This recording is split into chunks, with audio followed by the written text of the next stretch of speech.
I'm going to tell you a story. This is a true story that goes way back, many years ago. Jean-Claude was pretty new back then. I did not know a great deal. And when we were working, there was a very big, very massive man who was there. His name was Pierre. Pierre was the champion. He was the best. He would always cut down the most trees. For years, we are all very much in awe of him. He was my idol. I would chop down 17 trees in a day. Pierre would chop down 30 trees in a day. He was miraculous, incredible, so much better than anyone else. This went on for some time. Then one day, this little, how do you say, pipsqueak. This little tiny man comes in and he says, I would like to have a job chopping down the trees. And our boss says, you look like a 12-year-old. We cannot bring you in. You know, you're not masculine, tough enough. And he says, no, I'm a very good worker. You must hire me. And he says, no. And he sends him away. And we all laugh. Ha, ha, ha, ha. You know, this little pipsqueak thinks he can chop down the trees when it takes a man to do something like that. You know what I'm saying? So a couple of days later, this little man, he comes back again. He says, you must hire me. And he says, no, you're too little. He goes, I can out-chop your best man, Pierre. Now we are all getting great laughter. This is impossible. How can the little pipsqueak out-chop Pierre? Is impossible. So we say, okay, we have a couple of beers, and we sit down and we say, go to it. So we don't work that day, only Pierre and only the little man. Well, at the end of the day, Pierre comes back, and Pierre was very focused. He is a very competitive, red person, you know what I'm saying? He doesn't chop down 33. He chops down 34. That's not easy for me to say. 34 trees. His record for even Pierre, incredible, unbelievable, yes? So then, yes, so the little guy comes back and we ask the boss, how many trees did he get? And he says, 39. We are like, what, are you kidding? This is not funny. Very funny joke. The little boy chopped down 39 trees, please. He says, no, he chopped down 39. He beat Pierre. We're like, sacre bleu. I don't know what that means, but I like to say it. Sacre bleu is impossible.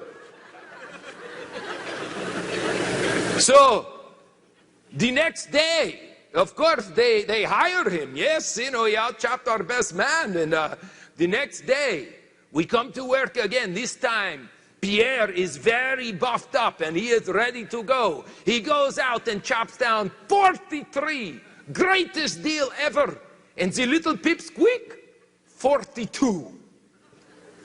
Amazing, unbelievable. No one can believe this.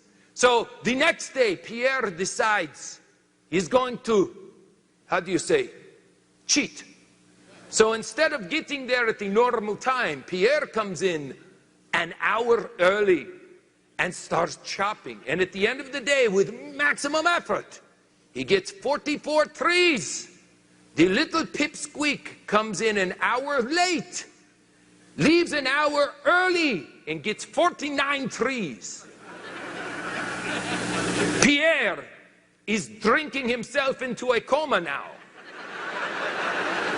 How is this possible? This is not possible. I am the biggest and the strongest, and he doesn't. Hey, what is going on? Pierre is very upset, very, very upset. He wants to maybe chop down the pipsqueak, you know what I'm saying?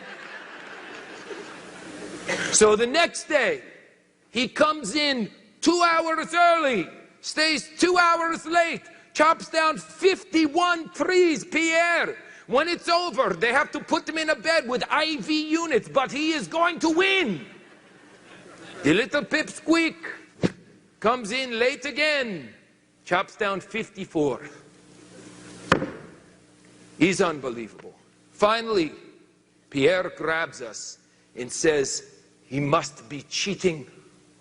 There is something going on. He must be somehow having his friends come out of the woods and chop down trees with him. This is impossible. No one can beat me like this. So we all get together and we follow the pipsqueak to his house. And we figure out that his friends who are chopping down the extra trees are meeting him there and doing their planning. So we hide and we watch. And the pipsqueak goes home. He carries his axe with him, very much like a musician carries his guitar with him everywhere he goes. And he goes, boom. And instead of going to his friends who are chopping down trees, instead, he goes to something that we had never really put a lot of energy into.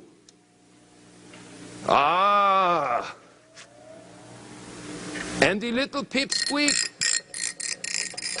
sits there for several long moments, close to an hour, and he puts a very sharp edge on his axe. Isn't that simple? See, Pierre was too busy chopping to take the time to sharpen his axe. Many of you are too busy making phone calls to take the time to sharpen your axe. I can't take 3 days off to go to this training because I have to keep chopping.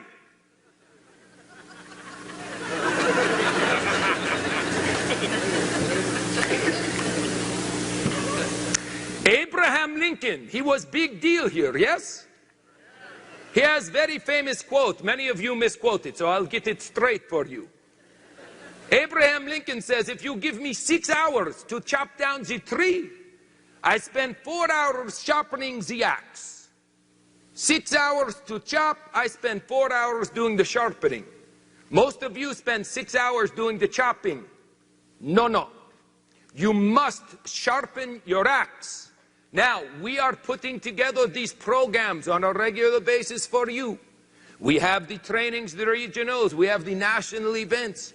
I just want you to remember, the next time you are chopping and chopping and chopping and chopping, and other people are beating you and you think it's unfair, remember, they are the ones sharpening their axe. And it's legal for you to go and sharpen your axe too. Is this a good lesson to learn?